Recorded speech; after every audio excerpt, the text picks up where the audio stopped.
Welcome to Your Health is Your Wealth. My name is Argo Duenas, and I'm your host for today. I'm also the owner of Back to Nature Health and Wellness Center, a local holistic center that has served the Baltimore, D.C., Virginia area for over 30 years. In celebration and in honor of Black History Month, I truly have as my very special guest today, Miss Jackie Allsup.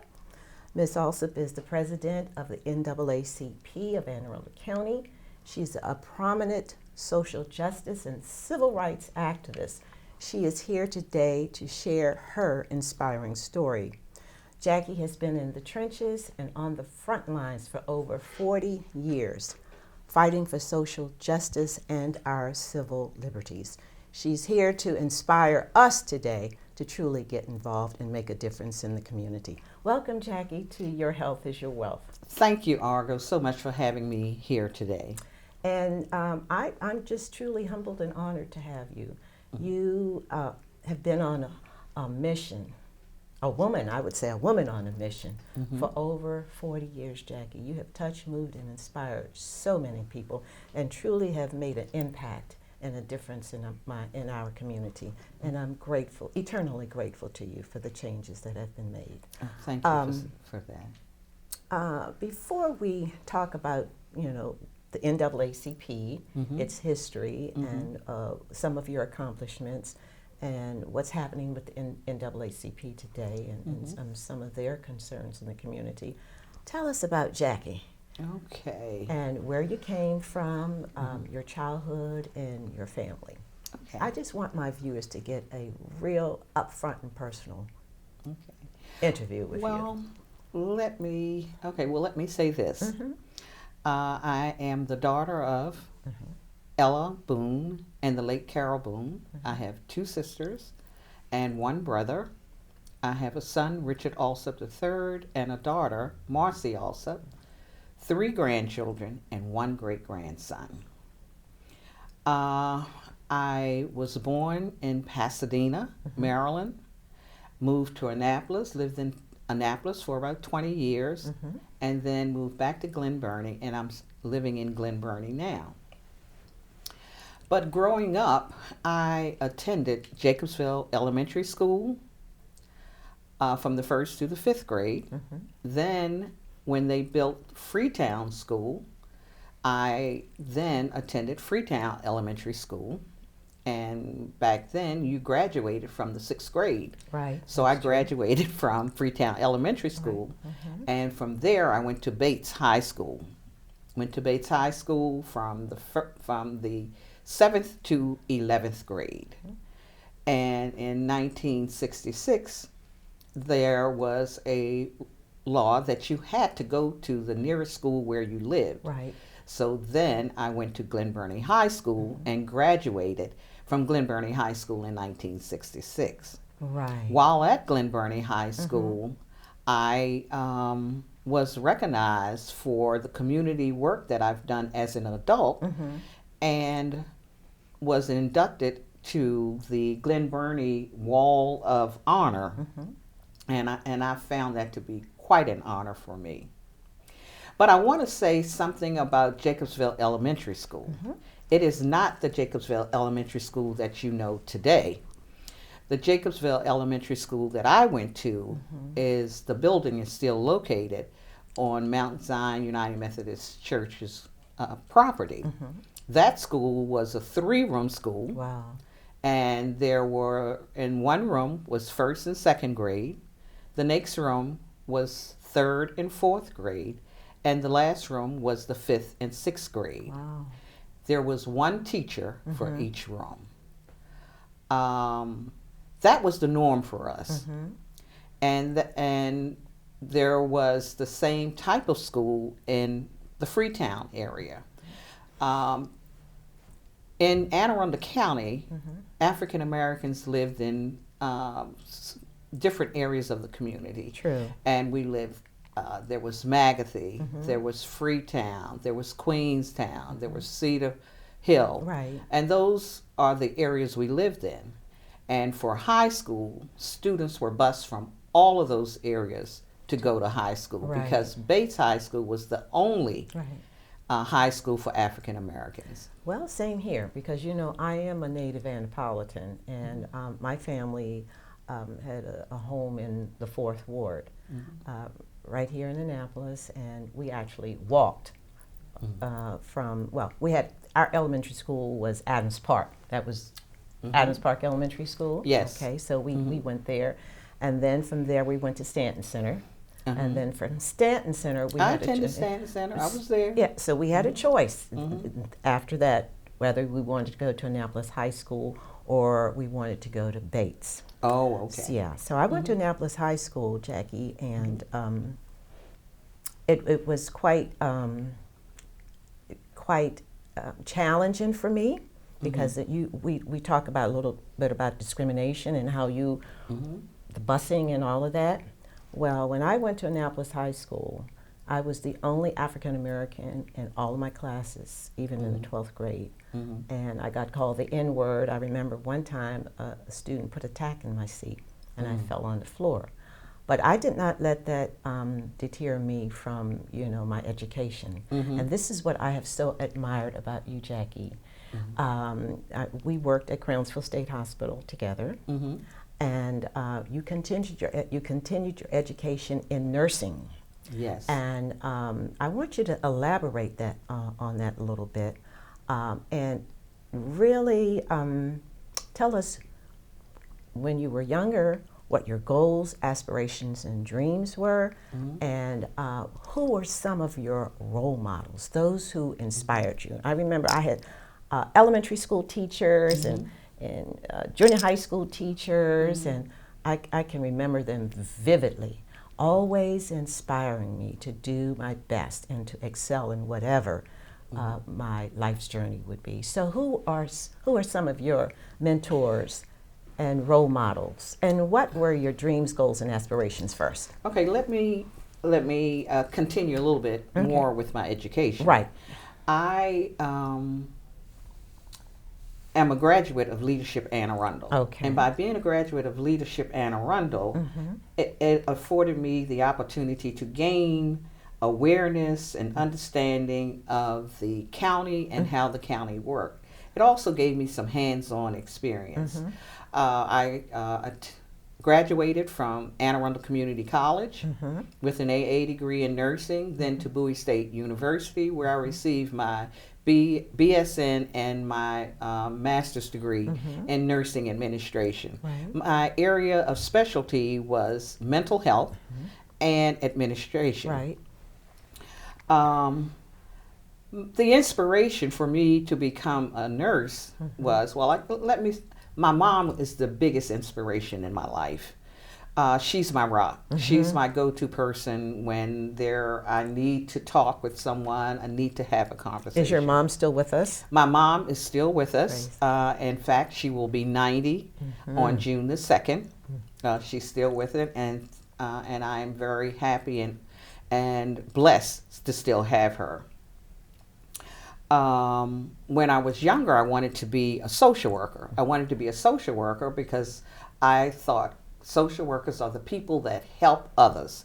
And that's what I wanted to do, help others. Looking at my mother and looking at the work that she did inspired me to want to be like her and want to help others. But I ended up in the healthcare profession, and that's a helping profession as well. Absolutely. In the healthcare profession, I worked for the state of Maryland for 30 years, started out as a healthcare aide and ended up as the assistant director of nurses. Right. I remember. And from there... That was at Crownsville, right? Yes. Okay. And from there, I went to Anne Arundel Community College, which is my alma mater. Right. And was a professor in the nursing department in the nursing department, where I taught mental health nursing, and was part of the instrumental in developing an online course with other members that were in my course. I was the coordinator for mental health in the nursing department. Other people that inspired me were people like Yvola Peters. And I think a lot of people know Yvola, but she was a great inspiration. But Dolores Chambers and the late Dolores Chambers. That's right, Dr. Chambers. Yeah, Yes, Dr. Chambers yes. was one of my teachers, and one of the things that she always said is, and she always gave me inspirational messages. She encouraged me to do better and want to do better. Mrs. Finney, another teacher of mine, who also was very encouraging and inspiring in my life.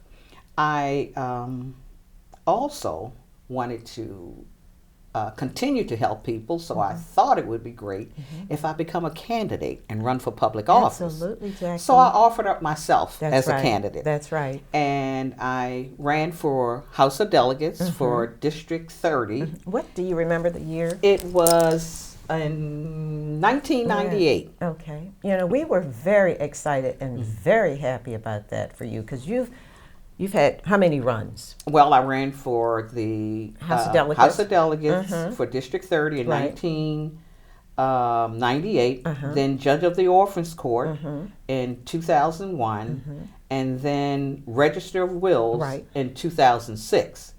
The campaign managers I had, Norman Braley, Okay, I remember. George Phelps, Yes. Eugene Peterson. Those men and the experience I gained and the knowledge that I gained from them helped me to grow Absolutely. and to continue to work in the community. I was successful in winning the primary, but I lost in the general. But that did not stop me Absolutely. from wanting to continue to work in the community. Absolutely, Jackie. You are truly, like I said, you've been in the trenches. You've been on the front line for over 40 years. I mean, because we know our age, where we are now in the season Yes. of our life. Yes. So you have been truly an inspiration to all of us to stay focused, stay the course, persevere.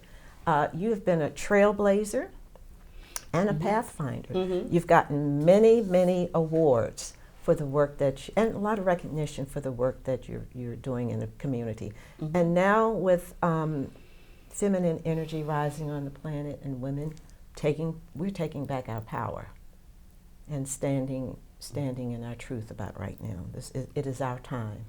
And Jackie, you have, like I said, you've been a pathfinder, a trailblazer, and you still are making waves. When you took your leadership course, that was, you said 1977?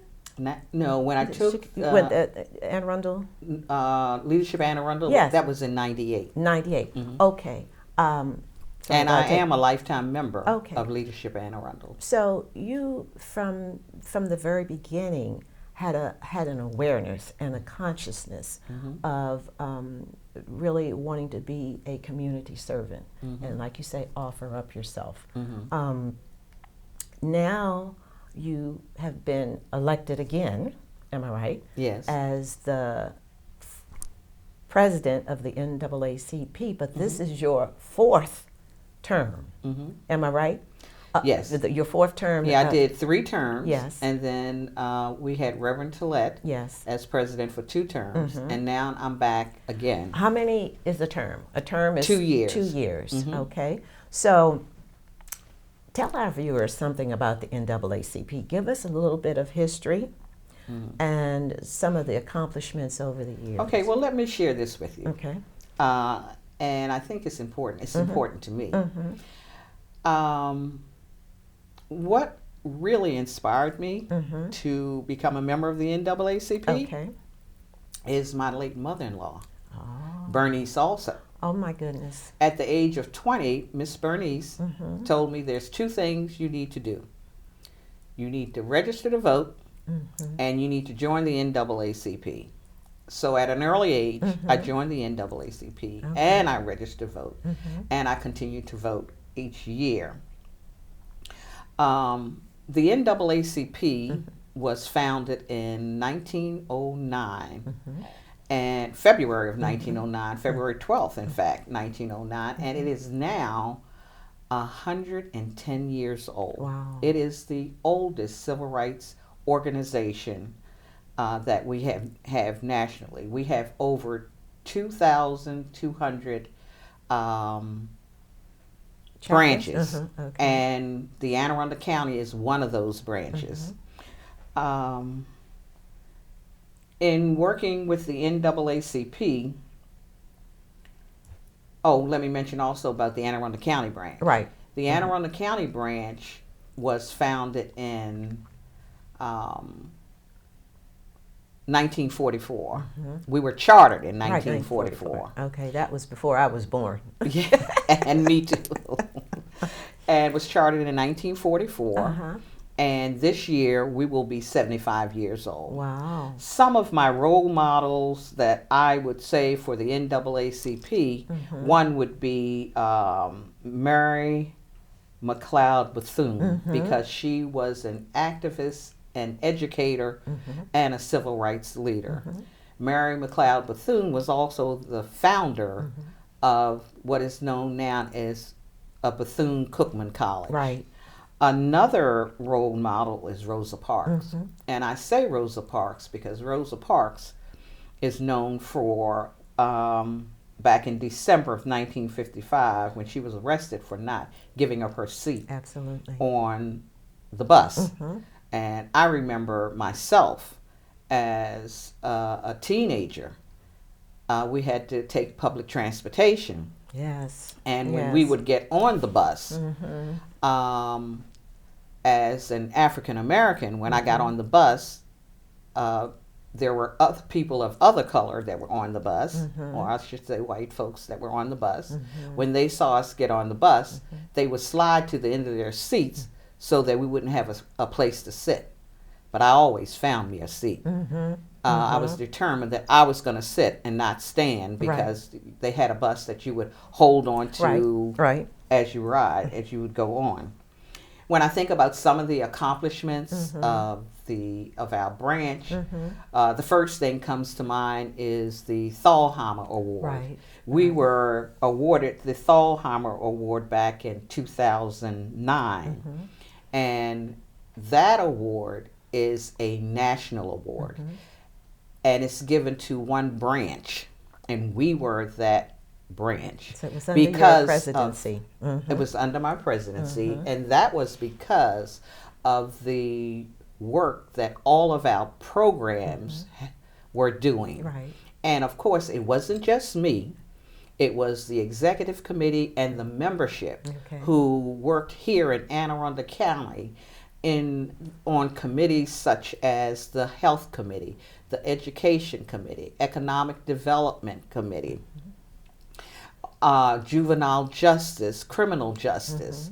Those were committees and are committees that we have today that are extremely active, and those committees are addressing those issues of discrimination and racism as it impacts. Can you give us an example of some of the complaints that you all have had with NAACP, and how those complaints have been resolved? I can share with you categories of complaints. And the NAACP is known for a lot. People will file complaints with the NAACP. And we've received many complaints as it relates to the Anne Arundel County Public School System and the disparities in treatment of African Americans, and we still have an achievement gap in Anne Arundel County Public Schools. Yes, we do. And I'm sure the audience is aware of the racist issues that have been occurring within the schools throughout Anne Arundel County. We've also received complaints as it relates to promotions in private companies and within Anne Arundel County itself.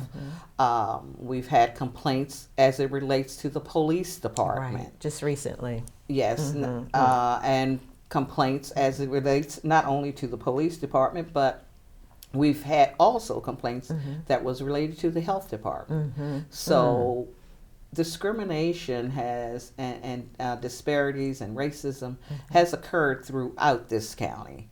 And it is an issue that we, not only the NAACP, that many of us who live in Anne Arundel County are addressing today.